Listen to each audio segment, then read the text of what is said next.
नमस्कार दोस्तों, बहुत बहुत स्वागत है आप सभी का आपके अपने इस YouTube चैनल विजिटेरिया में। दोस्तों मैं हूं एडवोकेट मंजीत त्रिपाठी।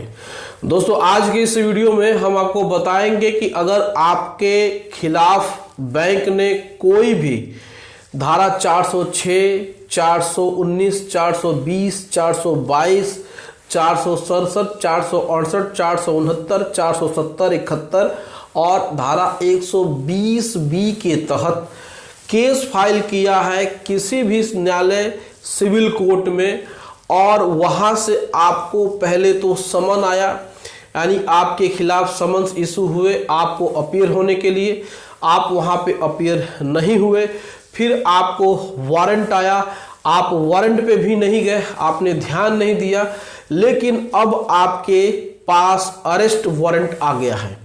आप देखते ही हैं कि आपके खिलाफ जब भी बैंक कोई भी केस इस तरीके का फाइल करता है तो पहले समन्स आते हैं, लेकिन आप या तो नादानीवश या फिर आपके पास नॉलेज नहीं है या फिर बहुत सारे लोग इस चीज़ को सही नहीं मानते हैं कि बैंक हमारे खिलाफ कोई भी आपराधिक केस फाइल नहीं कर सकता है।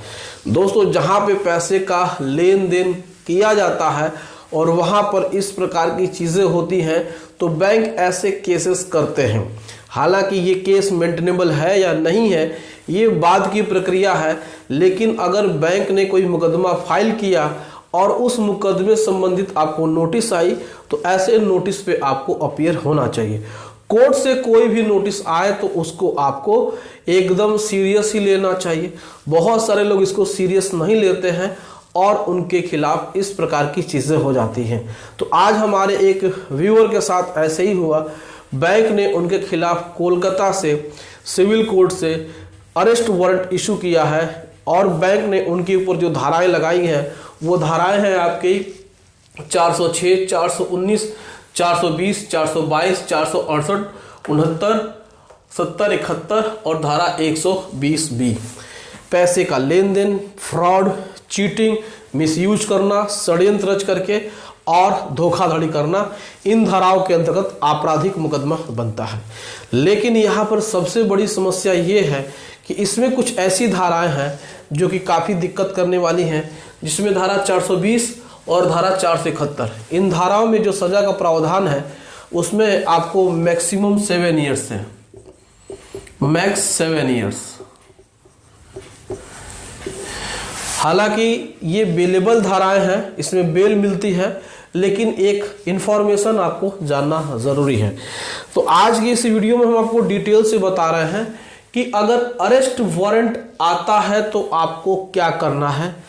बहुत सारे लोग अरेस्ट वारंट का नाम सुनते ही डर जाते हैं और उनके मन में एक अलग प्रकार के ही विचार उत्पन्न हो जाते हैं कि अब तो उनकी ज़िंदगी खत्म हो गई है, अब पुलिस उनको गिरफ्तार कर लेगी, अब उनको जेल में जाना पड़ेगा, दुनिया भर की चीज़ें हैं।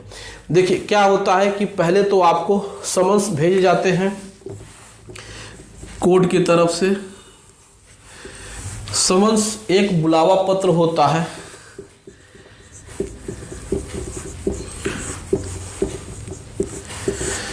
अगर बैंक ने आपके खिलाफ कोई केस फाइल किया है तो कोर्ट आपको समन के माध्यम से बुलाती है कि आप कोर्ट में आइए और अपने विचार रखिए, यानी कि आप अपना WS रिटन स्टेटमेंट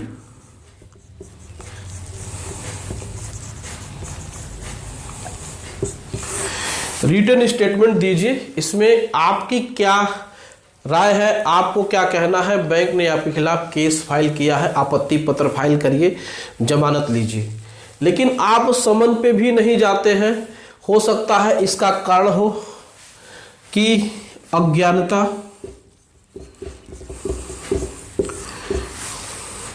या फिर जानबूझ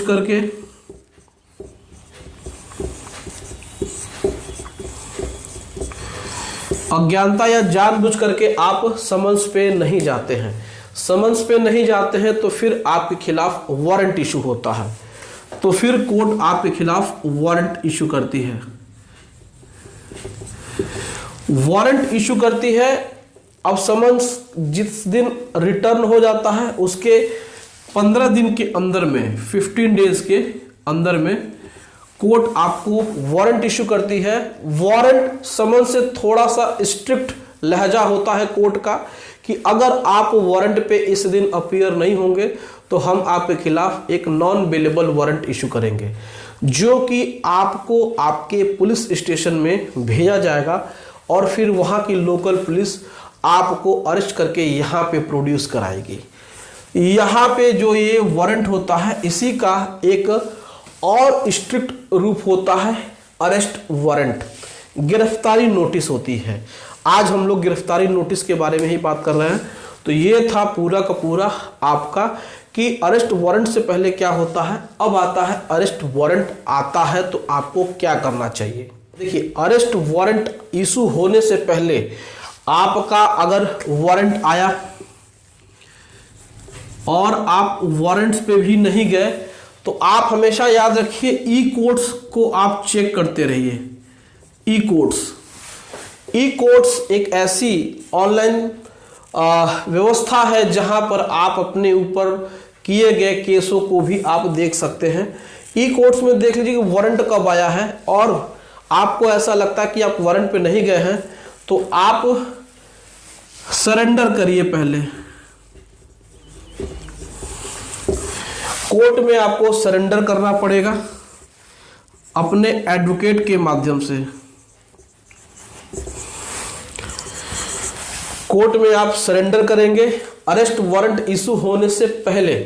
अगर अरेस्ट वारंट आ जाता है इसमें तो फिर पुलिस आपको गिरफ्तार करके लेके जाएगी और वहां पर मजिस्ट्रेट के सामने प्रोड्यूस करेगी और फिर वहां पे आपको या तो हाथों हाथ बेल मिल जाएगा खड़े खड़े या फिर आपको जेल भी हो सकती है 2 से 3 दिन। लेकिन अरेस्ट वारंट नहीं आया है तो उसके पहले आप सरेंडर कर सकते हैं और वहां पे एडवोकेट के माध्यम से और फिर आप बेल ले सकते हैं। तो यहां पर आपको बेल आसानी से मिल जाएगा। लेकिन अगर अरेस्ट वारंट आ गया है तो भी आपको घबराने की जरूरत नहीं है। आपको अपने साथ 2 बेल कराने वाले व्यक्ति जमानतदार लेकर जाने चाहिए।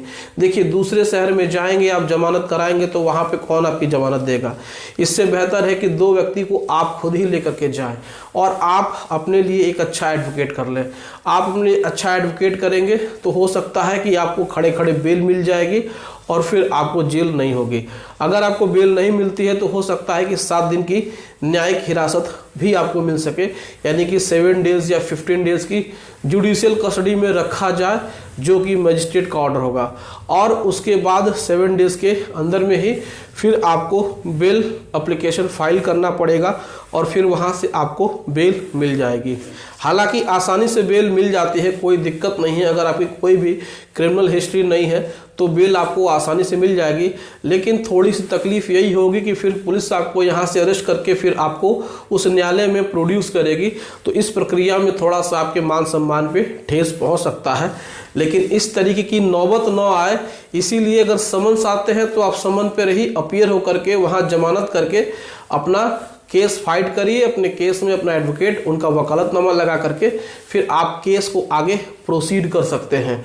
लेकिन बहुत सारे लोग जानकारी के अभाव में या फिर जानबूझ करके कोर्ट के समन्स को इग्नोर कर देते हैं, तो उनके लिए ही ये प्रक्रिया अपनाई जाती है और फिर उनको काफ़ी दिक्कतों का सामना करना पड़ सकता है।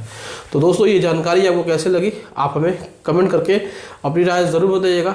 वीडियो अच्छी लगी हो तो वीडियो को लाइक कर दीजिएगा, इसे अपने दोस्तों और रिश्तेदारों में शेयर कर दीजिएगा और हमारे चैनल को सब्सक्राइब करके हमें सपोर्ट जरूर प्रदान करिएगा। दोस्तों, मिलते हैं अगली वीडियो में एक नए टॉपिक के साथ। तब तक आप अपना और अपने पूरे परिवार का ध्यान जरूर रखिए। Thank you so much. जय हिंद दोस्तों।